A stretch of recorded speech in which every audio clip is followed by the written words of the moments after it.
performance in the first showing that he managed to get into, and showed that he is that Graves player of old. But of course, we are into Champion Select, and Sivir being banned away first up here for EDG and aimed at Mystic, which is very interesting. I do like this Sivir ban. We saw it a bit in the Demacia Cup. Again, one of the reasons you do it, they love these speed comps. They love Sivir Hecarim, Sivir Sion. Very tanky, engaged top laners. And in general, Sivir's so good in this 5.6 meta. You know, she was must pick, must ban at the start of the LPL. Yeah. And suddenly everyone's like, all right, Jinx, all these other hyper carries can lane against the Sivir. No more Sivir. So Sivir fell away for a few weeks. Suddenly, you have all these health stackers with good CC, good disruption that struggle to get into team fights. You bring back the Sivir. So Sivir's back in the meta, synergizes so well with the Cinderhulk users, and it gets the target ban in this situation, and Vladimir bans. Man, it's a weird world we're in, Atlas. It is a very weird world, and I'm a bit sad that he got banned away because I want to see why this Vladimir is getting banned. And that's towards Jia, so that may be something that he's been using in solo queue. Remember, when he stepped onto the team, he was top of solo queue in China. So, yeah. I mean, he's very visible at this point. Everybody knows what he's playing. My goodness. What world do we live in, Papa Smithy, when there's an Urgot in the ban list? I mean, Urgot, the one thing you can say, excellent lane matchup against Zed. Probably just hovering the Zed is a bit of fun, but Urgot being banned away, this is where we're at, Atlas. This is where the world is at. And Sejuani came through the ban pool, so that's also where the world is at. So Sejuani's locked in. Yeah, and Aluka going to take away the Maokai here, and you have to think that's a little bit of a pick away from Koro, of course, on that the last 5 times here in the LPL. But Aluka does love a super tank. It doesn't actually matter which one it is, but thinking about maybe an Aurelia as well. We'll see what World Elite decide to go with in the end. And getting people away from comfort is always a very important factor in League of Legends. So maybe just picking up the Maokai, taking it away, saying, all right, I know you're good, EDG. I know, Koro, you're a good laner. Koro, to me, started the season very, very impressively. Kind of fell away over the weeks, especially the middle parts of the season. Got solo killed by Kohler a couple of times. Was struggling in general. Just get him out of his comfort zone, just to try and get at least 1 or 2 winning lanes if you're World Elite. And speaking of World Elite, locking in the LeBlanc here as well, as you hovering over some comfort picks there, Papa Smithy. We'll see what he goes with, and it is going to be the lock-in of the Lissandra, a bit of a flex pick here. Very Freljordian. I really like this pick against LeBlanc, though, just because, again, LeBlanc's all about getting harassed from Distortion. That became the max when there were nerfs towards the Q ability. Distortion became the max. Mimic Distortion is one of the things we say multiple times in a game with LeBlanc. One of the best answers, of course, it doesn't silence anymore. You just throw on that Frozen Tomb and get the pick on the LeBlanc. So I very much like Lissandra. I'm assuming it's going to be mid, but even if they're just picking it for comp, it deals a lot with what LeBlanc is doing. Well, I do like the icy vibe that they have going on. World Elite going to continue that one by having a look at a Nunu here as well for Spirit. And you have to think that, you know, having the Cinderhulk now is part of a general jungler's build path. Nunu must have benefited from that one. And this is one of the big reasons people are saying that Snake was buffed in patch 5.5 and 5.6. They're so strong with the Nunu comps. Suddenly Nunu's going to get more AoE clears. Clear was already fast in terms of big minions. He's definitely been indirectly buffed with the introduction of Cinderhulk. Already was a health stacker to match anyone. You know, gets the extra health when he chomps on a golem as well, I believe. The extra maximum health. Nunu's going to be very, very happy in this meta. The Kalista pickup we kind of skipped over. I believe this is Def's first Kalista game. He's not been playing Kalista at all this season. And Kalista Nautilus is what they're suggesting. Can you say CC when you're talking about Nautilus with an extra CC from Fate's Call? I don't understand how that even should ever be a thing. Nautilus getting more CC, Papa Smithy, but it's happening. It is most definitely happening. And you could even put off your depth charge, get that shooting at someone, and then Fates Call yourself in there for like mega knockups of Destiny. I'm very, very frightened to see what could come out of this bottom lane from EDG, but it looks like Lucian is probably going to try and weather the storm from Mystic. I mean, you look down this EDG lineup. I mean, crowd control. We thought there was a lot coming out from King in our previous series that we casted Atlas, but Sejuani, Lissandra, Jarvan with the uncleansable CC, and then Nautilus with 4 CCs of his own and the Fates Call to help out. That's a lot of CC, and they lock in Graves. Maybe this is going to be the Legolas build. Maybe they're going to go for the Last Whisper into the Bloodthirst, the Last Whisper, because you don't want to get in range of any of this CC. No, he's going to be doing all of his damage with collateral damage from underneath the turret, maybe in his Nexus. Like, it's ridiculous amounts of engage potential to come through, and It does look like Yu is going to be taking that Lissandra into the mid lane here as well. So Glacial Path right into the middle of everyone and then getting down these Frozen Tombs. And from a mid laner, that's a whole lot more resources to use and a lot more damage potential. It definitely has the wave clear advantage. It's a pretty safe matchup against LeBlanc because when you get the Frozen Tomb, you can use that defensively on the enemy or just the self-cast to maybe run through Ignite or if you're under turret. Actually end up with the top lane. Jarvan is the matchup. Interesting. He has range farm. He can do just decently in this matchup, but it's not ideal, you'd have to say. Yeah. Maybe just picking for comp. And we sort of skipped over that one, but of course with the Jarvan coming through, but Jarvan is a decent top laner in his own right. And Jarvan has a lot of CC at level 2. Maybe that will help their skirmish.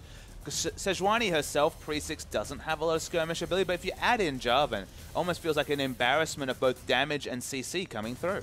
Oh yeah, we'll see how it does work out. Of course, Mystic with a bit of an advantage here as far as the level 6 potential is concerned with this Graves. Massive amount of burst means that sort of Kallista's not going to be able to do a whole lot in order to avoid that, especially considering the fact that it does have a fair bit of spray. But we'll see how these lanes are going to shake out moving into this one and who's going to switch it up and whether we're even going to see a lane swap this time. And Deft's Kalista, that's a big question mark. He hasn't shown this champion. That's probably the reason why it slipped through picks and bans. This has been a must-pick, must-ban champion in multiple metas across multiple regions. It's available for the 3rd round of picks. And now Deft can show us, I don't think there's much doubt, but he's going to show us what his Kallista's all about. Yeah, I'm very excited to see how that one works, but let's get onto the Rift and find out for ourselves.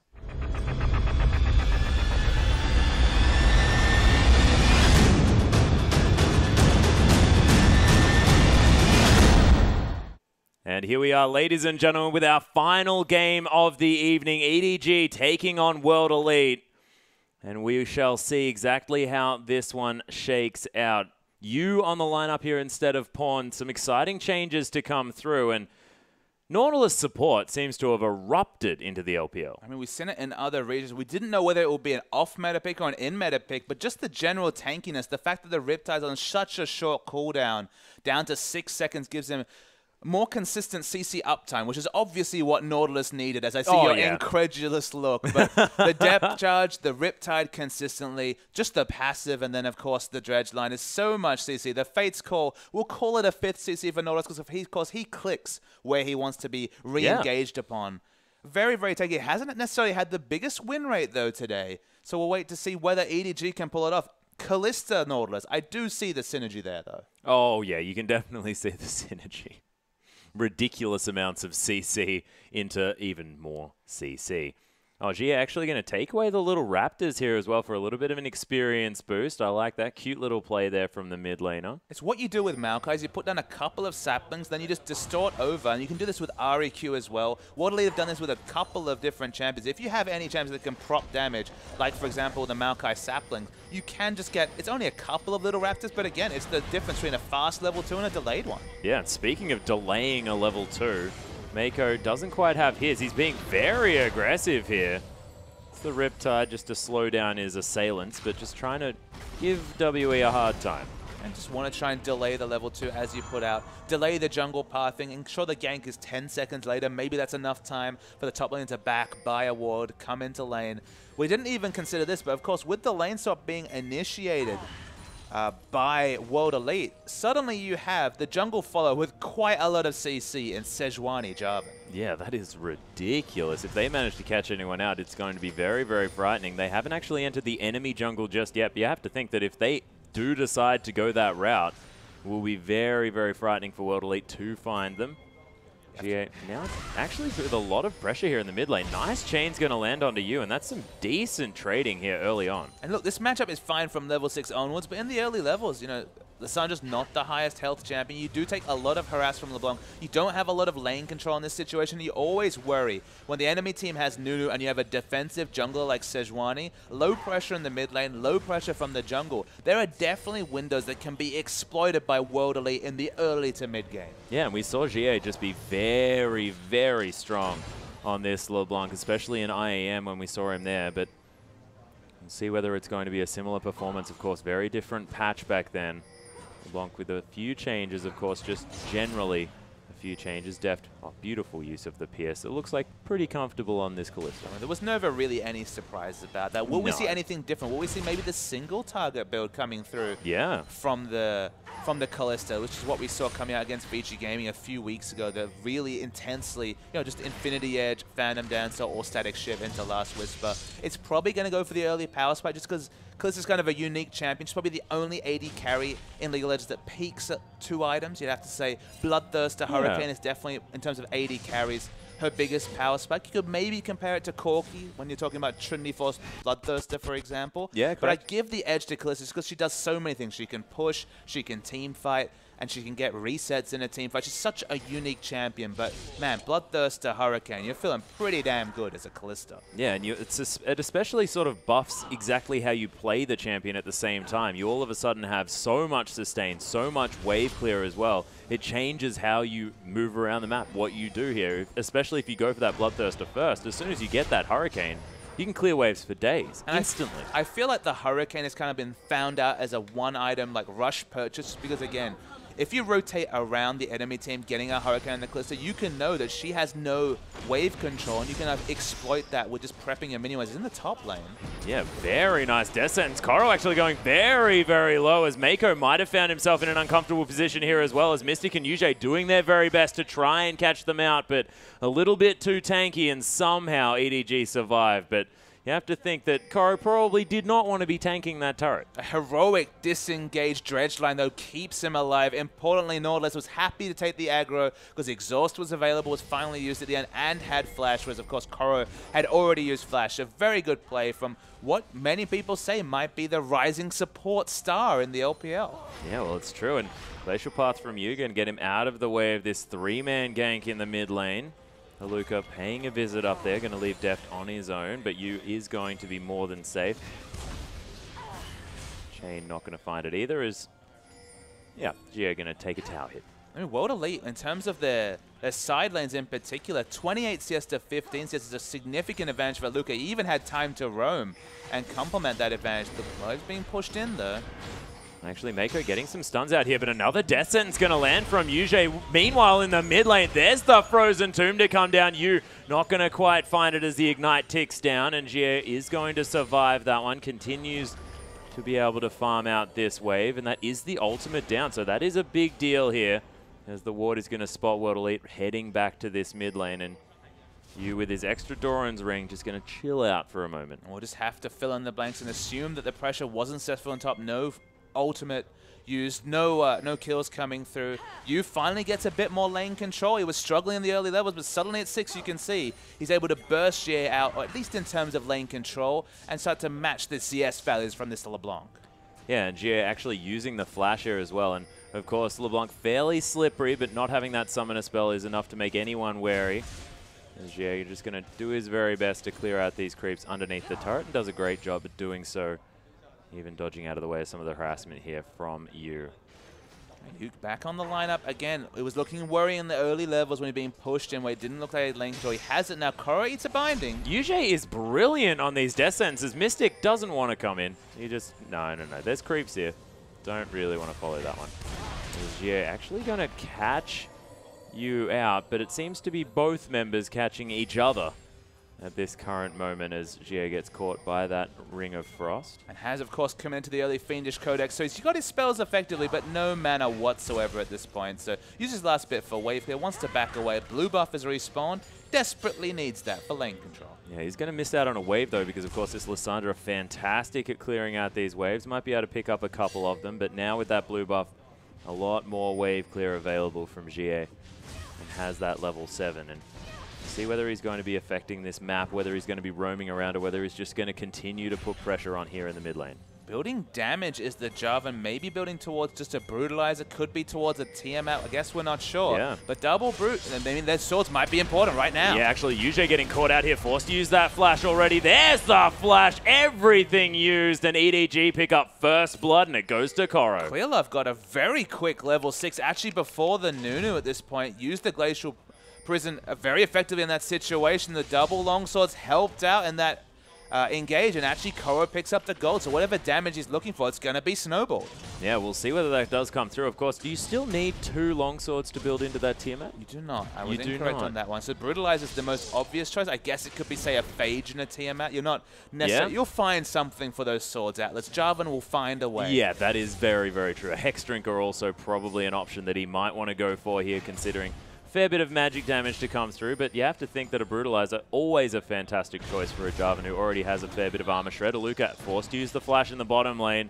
Mako and Deft with a lot of pressure down there as well. We'll see whether the re-rotation of this lane swap is going to come through, because of course Dragon has not really been looked at here. There's an EDG ward, but apart from that, not so much. Ooh, Dark Passage is going to be used to get Spirit into this top lane, but Koro already wise to it, and he's already backed off. The Spirit has spent all his gold onto the Cinderhawks, gone for the Chilling Smite Cinderhawk. So again, very aggressive choice between the Snowball and the... Very chilly. Very chilling, absolutely. Lots of movement speed stealing, lots of slows coming through from his kit. Doesn't have boots though, so will be out...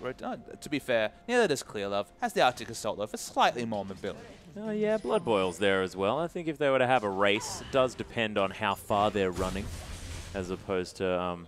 sort of, you know, just when it comes to working out who's actually going to be quicker. But the thing I want to talk about, Papa Smithy, is the fact that Koro's picked up his Brutalizer, and he now has a pickaxe as well. So it's probably not going to be a Last Whisper, probably going to be a Tiamat that we were discussing, but that is very damage heavy. Sejuani is unique in that she gets health damage scaling, so she's building tanky and doing more damage. The Jarvan's just straight up going for damage. One of the best ways to deal with Graves or LeBlanc, who like to overextend for damage early, is just to kill them. Yeah, I think that's a good way to deal with most champions. So, and look, the burst potential to come through from that slam dunk Cataclysm as well, if you build damage, is utterly ridiculous. I bet it's a 1.2 AD scaling on his Q, around that scaling on his ult. Both of them are over 1 AD bonus scaling. He's building AD, so he's looking good. Yeah, looking very, very good. And we'll see whether he can sort of avoid exploding himself before he can actually get off those abilities. You can see you actually picking up a Null Magic Mantle, has a blasting one, so it looks like an Abyssal Scepter very early on here for this Lissandra, not wanting to go for any of that mana in the early stages. And we've seen a lot of Lissandras, especially from the top lane, go for that cooldown reduction, but looks like you just wants to get the extra damage. I think the cooldown reduction will come eventually. This is just a reaction to being against LeBlanc. Chalice not going to fit into the build, not rushing towards an Athene's, probably still going to be a Morellonomicon. But you get that Abyssal, you have significant kill pressure, you push even better, which, you know, you didn't really need that on Lissandra. But after the last few tweaks, I believe that's about 40 damage less on the Q after the set of nerfs that came through in patch 5.5, which we skipped, but of course, in action in this situation. Even more wave clear, instant wave clear you'd have to think coming through. So I don't mind the purchase. Delaying the CDR is fine. You still need to pick it up at some point because, again, 40% CDR for Major seems like the new standard. Wow, that was beautiful from Deft. Actually managed to get an extra Ren stack, as you can see just there onto Mystic, as his ward died in that brush. You can see 3 members now on this bottom side. Sentinel, a pretty decent tool to scout out what's going on here, as Mako not quite level 6 yet. Deft level 8 though, so has the Fate's Call. And that might be the knock-up that Mako is looking for. Oh, actually, Dredgeline going to find the wall as Fate's Call just comes through. Yuji now in a lot of trouble here as Deft actually going to get the focus. Collateral damage comes through, but Yuji going to fall down. Deft just hanging out on the backside. Actually coming straight back in here, as well as the heal's going to be used to try and save Clear Love. But that's the double kill for Aluka as he comes in. And Mystic's still alive. They might be able to get a lot of damage onto this turret. Koro thinking about whether or not to come in. He doesn't have the Cataclysm. That is very, very important. They caught LeBlanc in transition, so it is actually a 2-for-2, I believe, coming through after all of this. It was 1-0 previous to that fight. Deft lives perhaps the critical factor, can mop up the CS. It's actually 18 CS up. But World Elite, they have healthy members and looking to try and pick up this dragon. Yeah, Mako and Clear Love have respawned. They're trying to get over to this dragon as quickly as possible. World Elite actually forced off it here as the Sentinel's going to come around, use there as well. Doesn't have the Frozen Tomb, but EDG intimidating enough to stop World Elite from doing the dragon. Yeah, but Jarvan will use the teleport to get back to lane, doesn't have it up for dragon, so this must be, with the ward, with the knowledge that World Elite just started, EDG saying, okay, you guys have the first dragon, we're not in a position in terms of our minion waves to be able to contest, and also it looks like Deft has a big purchase coming up. Yeah, he's actually gone back and picked up that Bloodthirster like you mentioned. 20 CS in the lead on this Kalista, but of course having solo lanes for both of these AD carries and a little bit less pressure to come through onto this Kalista means that it's not necessarily about a 1v1, and this is the kill onto GA. Yep, I mean, when you stack AD on a job and you do a lot of burst damage, Lissandra no slouch either. LeBlanc doesn't have the highest base stats, no armor to speak of, dies instantly. Yeah, and when you're stunned up in that Frozen Tomb as well, there's nothing you can do. You can't use any of those escape abilities, and, you know, GA may have wanted to think about taking a cleanse. And it'll be interesting to see how this damage Jarvan builds. I believe we've seen it once before in the LPL, the full damage Jarvan. It can definitely be exploited. You're very, very squishy in this build, but to be honest, it feels like Jarvan will be doing the same duty as LeBlanc in terms of the mid game. Yeah. You face this, check this Jarvan, unless you're Nunu, or maybe to a lesser extent Maokai, but probably Maokai as well, you're going to die instantly.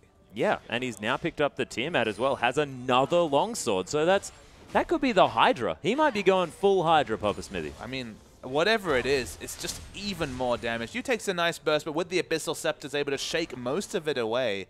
How this Jarvan plays out will be interesting, because there'll become a point where he spent too much damage too much of his gold on damage items, and he won't be able to fill the same role we expect from a Jarvan in a fight. It's going to have a lot of pressure required on clear level, and to a lesser extent Lissandra, to get that Zhonya's at a very fast clip to be able to be effective frontlines. Because Jarvan is deceptively squishy, uses the flash to try and get the flash knock up afterwards, but no cigar. Yeah, doesn't quite find it onto Spirit, who actually does trade flashes here with this top laner, so top for jungle flashes are going to be traded. It's, you know, probably okay on both sides here, making sure they can get those summoner spells out, and Spirit not going to be flash snowballing anyone to stop any damage. But Spirit, to respect an EQ flash, shows just on the level he's thinking on. He knew exactly what Jarvan was going for, so to preemptively flash and predict an EQ flash, that's high-level League of Legends. Yeah, damn right. And who else do you expect that out of other than Spirit? I mean, this guy is amazing. Tends to know exactly what's going on. Of course, we're here again having a little bit of a pausation, but we will get back to the game as soon as possible and see whether Koro can make this Jarvan work. Again, you just have to teamfight so specifically. You need to think of yourself as a LeBlanc, as an assassin, rather than necessarily a teamfight initiator. Sejuani is going to do the heavy lifting in a teamfight, and they're looking to get massive burst damage down onto the backline in particular during that Glacial Prison 1.5 second stun, because after that, you turn around this Jarvan. Even Mystic is going to be DPSing down this Jarvan with surprising ease. Mako as well is going to get fairly tanky in the later stages of this game as well if he manages to pick up any of these items on this Nautilus. So, you know, maybe they're thinking that they will still have 2 tanks. Again, you just have to get the work done during the burst, because after the burst is through, there's not much left. And speaking of burst, you actually going to use his ultimate on himself here as well. Cataclysm comes through, gets a lot of damage onto Geo. The Ignite's there as well. Doesn't quite land the chain as the depth charge does come through. World Elite now on the run here as there's so many low health bars. Descent's not going to find the mark. Mako has to be very careful. The layering of damage wasn't ideal, though, and at this point, EDG have to back away. Jarvan doesn't really have a threat of re-engage at half health against Mystic. Mystic flash of the depth charge was actually very smart. Got to the back of the fight. There was no multiple man knockup. EDG, they went for something. They went for the layering CC. That time, at least, it didn't come off. Yeah, didn't quite manage to work that one out, but of course, Def now with a bit more money to spend. Still 20 CS in the lead, has picked himself up a kill now as well. And these fights, when it does look like that, with EDG able to CC up multiple members, you just have to think that as soon as Deft has that Hurricane, the amount of damage to go over these team fights is going to be so much bigger. And it's going to require a Luca and Spirit to try and find a way to separate themselves from the other threats and really force the Ren to only be spreading to the super tanky frontline coming through from World Elite. Spirit and Luca, they only have workman-like 80 items, but they're still very, very tanky. You try and force down this mid lane turret. A lot of damage on it, but not quite down. Yeah, a fair bit of damage onto Mako as well. Ajir looking to try and get some damage off, but doesn't quite manage to land the chain as Mako sidesteps it nicely.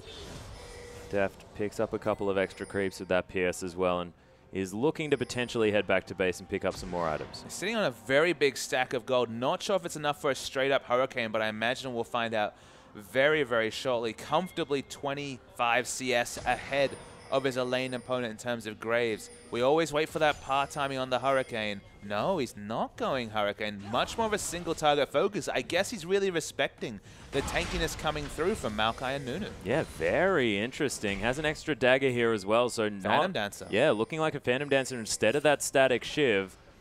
Of course, could be those Berserker's Greaves as well. We'll see what he does decide to go with, but I have a feeling it might be more of an Imp-esque build, and that sort of makes sense.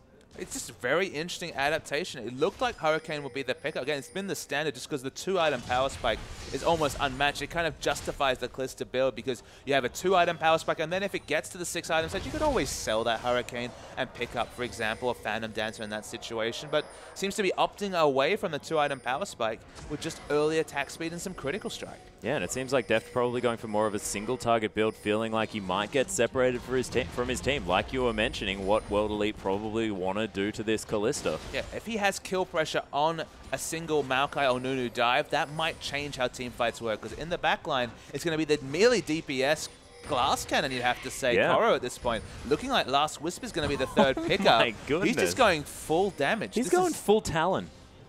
Absolutely. I mean, it's basically a top lane AD assassin. Yeah. That's crazy. It's almost like Pawn is in this game. Look, you know, I don't of course, mind one of the best talent we players. see, for example, going playing Rek'Sai goes Tiamat into tanky. We see Trinity Force into tanky as a standard thing, but this is just 3 damage items. Yeah. He's going well into it. We'll see what he does manage to pull off in the later stages of the game, whether this is going to, you know, bite him in the end or whether it's actually going to work out here for Koro, because I believe it was Koro that tried out the Riven and didn't quite find it. It wasn't Koro, it was No, it was Carry. That was Carry. That's my bad. It's okay. Riven, certainly not in Koro's champion pool as far as we can see so far, but he's shown us interesting things, and full damage Jarvan, it's right up there. Yeah, and just the likes of EDG just sort of makes sense. Is UJ actually going to get caught out? And speaking of Koro, he's going to get a whole heap of damage down, and that was just an EQ combo into just a beautiful engage from EDG. They get the first pick. We're waiting to see if they transition onto Dragon. Deft is separated from his team. You can see actually some defensive pings. He needs a bit of help. Yeah, maybe. Mako is there to try and help out. Initiation options from World Elite do require flash, twisted engage, flashes down. Nunu can of course slow, but not force any hard engage. EDG thinking about the re-engage. Yeah, Mako very aggressive on this Nautilus. Always wants to put himself between his team and the enemy team wherever possible, because he knows that as long as he can CC up a few members with his first round of spells, he doesn't really worry too much about dying. The scary thing about, for example, Blitzcrank, a more standard pick-based support champion, is the threat of the hook, right? You're always right, okay, yeah, he might throw out the hook at any point. It's even scarier when it's support Nautilus, because it don't require any skill to hit those hooks when you just throw out the depth charge first and then align them up. So the area of control Nautilus has when he walks into lane, when he's at least competitive in terms of tankiness, is actually quite large, because you have to respect that targeted engage. Yeah, well, that's the thing. And as soon as you get that depth charge, it's the easiest dredge line in the world to be able to pull that member into your team. World Elite now looking to set up this second dragon for themselves. They have pulled it out of the pit, but EDG, they now have members available. Koro's teleporting in here as well, as Mako is going to get Fates called into the enemy. Aluka just in a bouncing castle, and look at that frozen tomb. So much extra damage as Depth. He is trying to deal with the fact that he does have a snowball in his back, but GA not able to lock him down, and Yuji going to fall down in the back line as Koro's picking up more kills on this map. This AD Jarvan is going off this game. The amount of burst coming through from the Frozen Tomb, the Glacial Prison, and even just the EQ combo from Jarvan was huge in those facts. And maybe that's the reason we're seeing Deft go for the single target build. Everyone else is going for burst. Maybe there's just that worry that in the late game the burst is outscaled, so just go single target and be the insurance your team needs. Yeah, and look at Koro's build now. Ravenous Hydra, Last Whisper, and the Brutalizer. That's ridiculous. And Glacial Shroud from Maokai is not going to help him in the split push. It's not going to be able to instantly kill him, but you certainly don't want to overextend to this Jarvan. It is a full damage Jarvan, not even a Hex Drinker to say, oh, look, I'm tanky, got some magic resist over here.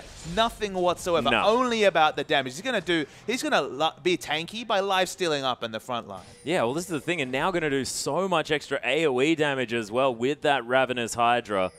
And that also gives you a whole lot of extra lifesteal as well in the middle of a fight, whereas exactly where he wants to be, as we saw just there. The burst coming through is insane. The single target build is confirmed by Def. It is the Phantom Dancer. So now it comes an awkward situation where the burst, look, it's itemized. It's ready to go coming through. The Glacial Prison into the Jarvan Flag and Drag, let alone throwing in the Frozen Tomb in that situation, is already massive burst. And then if Aluka tries to dive into the backline onto Kalista, he won't find a Hurricane-focused, AoE-focused Kalista. He's going to find single target damage and considerable single target damage. Yeah, he's going to find a hole in his head because of this Kalista shooting him with his little arrows? Are we going to call them arrows? Sure. I mean, attack speed and critical strike's the big factor, right? That's the thing that Kalista's lack. That's the thing that stops an attack speed focused build from being relevant against tanks, is that critical strike, that's what gets through these tanky members. There's a reason it's all about Infinity Edge, Phantom Dancer, Last Whisper. Bloodthirst is an ample solution. Don't have quite the same critical strike, but it's going to do certainly plenty of work. Yeah, and the AD is only going to augment those crits even more as Deft is going to nimbly take down this turret as well. And World Elite, they do just feel like they're on the back foot. They're playing more from behind than they were before. They took a decent dragon early on, but now they've let it slip. 4,000 gold is the lead, a little bit more. Things looking quite dangerous for our World Elite lineup. And EDG fighting around their pink wards. You can see on the minimap 3 pink wards in this area. That's a really big overextension from Nunu. Yeah, Spirit may be caught out just a little bit. Frozen Tomb does come through.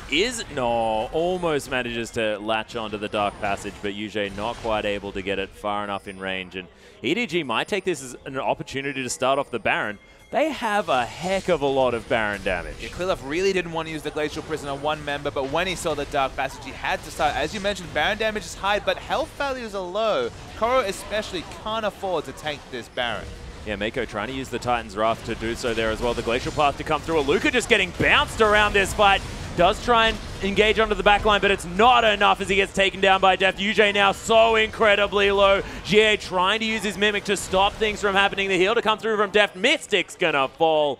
And Clearlove, Arctic assaulting some minions because he knows he's not gonna catch up to that LeBlanc. And you have to think EDG probably just going to go straight back to the Baron. And there were 2 deceptive factors in that team fight. Firstly, the CC came through from the Jarvan ultimate, but critically the damage did not. The damage did not register. He died during the slam dunk animation, and Kalista was able to sidestep the collateral damage in the fight with the Marshal Points. Not even flash required to being used. So some excellent mechanical plays from Deft.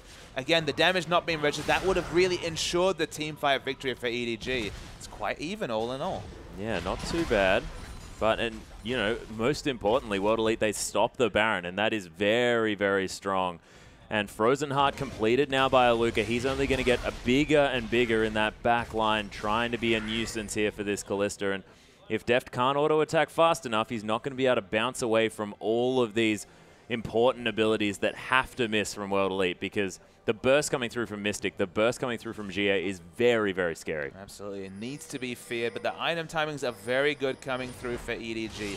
The Merc trades for a semblance of tank. Finally, we get to see Koro against his lane opponent. EQ does about a quarter, maybe a fifth of Aluka's health. He's not shrugging it off exactly, but he's not enjoying it either.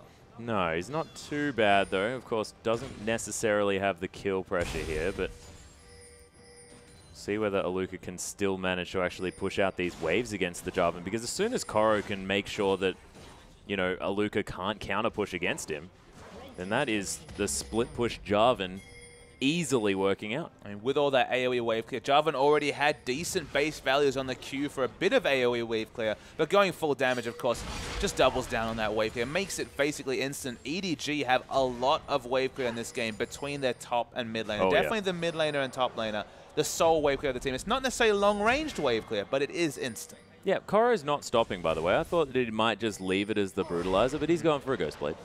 Yeah, the very late Avarice Blade. The investment banker in me is a little bit disappointed with the timing, but the Ghost Blade, again, it makes him a split pusher that has to be feared. When you have the Yomu's Ghost Blade especially, you can activate that on turret and just DPS it down a turret with all this AD stacking in an instant. Yeah, it's going to be very, very quick, as Spirit might have found himself overextended just a little bit. Glacial Path from you, trying to get into this one as Aluka trying to get into the backline, forced to use that flash. Spirit, he's going to explode. Koro's going to fall down as well. It's a 1-for-1 so far as Clearlove looking for an opportunity to use his oldest. Deft bounces over the wall. There's the Frozen Tomb. You always managing to get so many members. Mystic's going to die at the same time. Deft unhindered in that fight. And I have to say, his Lissandra is amazing. Yeah, you should not be underestimated as a mid laner. It's a bit of a misnomer to call him a sub mid laner when he took EDG to 10 domestic tournaments last year. Oh, Still yeah. a fantastic player. 4-0-8 on Lissandra. No slouch. Steps back into the lineup with ease, and EDG should be able to take down this Baron. Deft has to do a lot of tanking.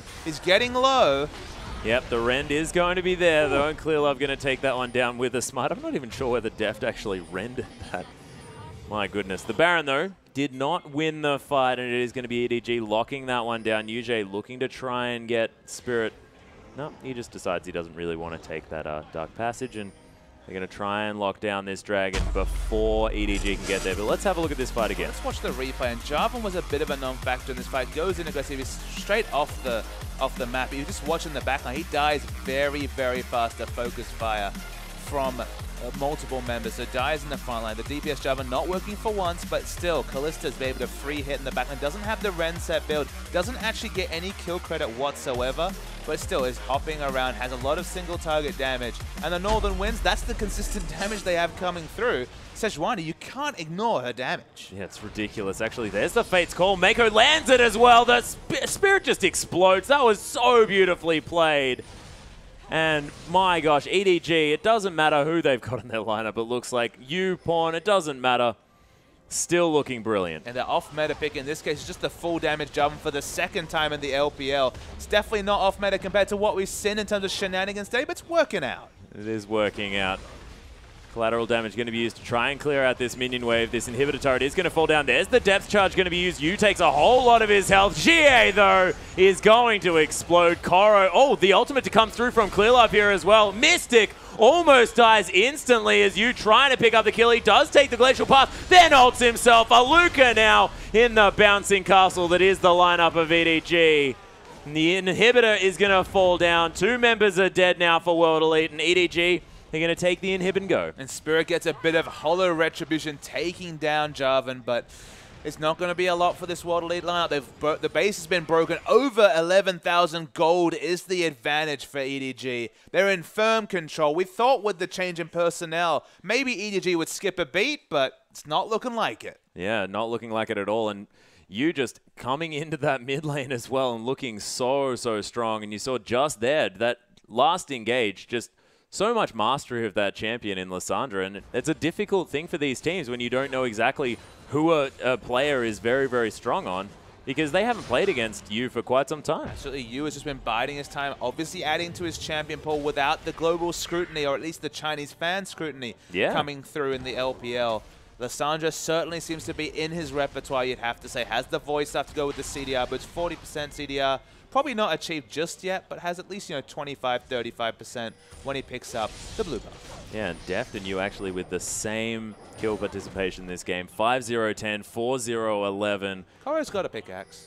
Koro's got another pickaxe, yeah. Do you think that's an Infinity Edge? I think either Infinity Edge or the Maw of Malmortius coming through for Jarvan. But given how this game has gone, 100% sure it's the Infinity Edge. Yeah, exactly. I mean, you'll throw out some options there, but have a feeling probably going to be that Infinity Edge to come through. And why not just have an extra 80 carry? Let's be honest. That's what it feels like. Melee carries aren't really a thing in League of Legends. They struggle. It's only Riven and those caster 80 champions that really can get a lot done, but Jarvan's making a case for it here. Yeah, he's doing the very best that he can. The Ghostblade already completed here as well as EDG continuing the siege. They've got super creeps heading towards that mid lane as Clearlove. So much health on this Sejuani. 3 big items in that Cinderhulk, Frozen Heart, and the Banshee's Veil. Also has another belt there just hanging out. And EDG, they've pressured World Elite off this inhibitor turret. There's the Glacial Path to come through. You looking to just explode, GA, and he does. Koro takes down that kill as Spirit trying to get some work done, but just dies for it in the backline. Cataclysm going to lock down every member of World Elite. A double kill for Koro. Glacial Path going to be taken just for the fun of it, and Yu picks up a double kill here as well. And EDG, they don't worry about the inhibitor turret. The Nexus turrets are now going to fall down. The surrender comes through. And EDG just still looking like a brilliant team. Now 23 in a row. New patch, new champions, but same old EDG comes out in the LPL. A power performance, even bringing in the Kalista, even substituting out one of the strongest members on the team. Pawn has done some wonderful things this season. You bring in Yu, he shows that he's still right up there in terms of Chinese mid laners, easily dispatching Jie, putting out a lot more pressure this game on the Lissandra than Jie could create on the LeBlanc. Impressive from EDG for the 23rd time in a row. Yeah, incredible play. And Koro playing a full AD Jarvan in that top lane as well and making it look like a comfort meta pick here as well. Really, really playing well. I mean, there was one team fight he didn't do brilliantly, I guess, but apart from that, he was gold. I mean, that Cataclysm was doing so much damage. But ladies and gentlemen, I'm getting very excited for Game 2. So after this short break, we'll be back with just that.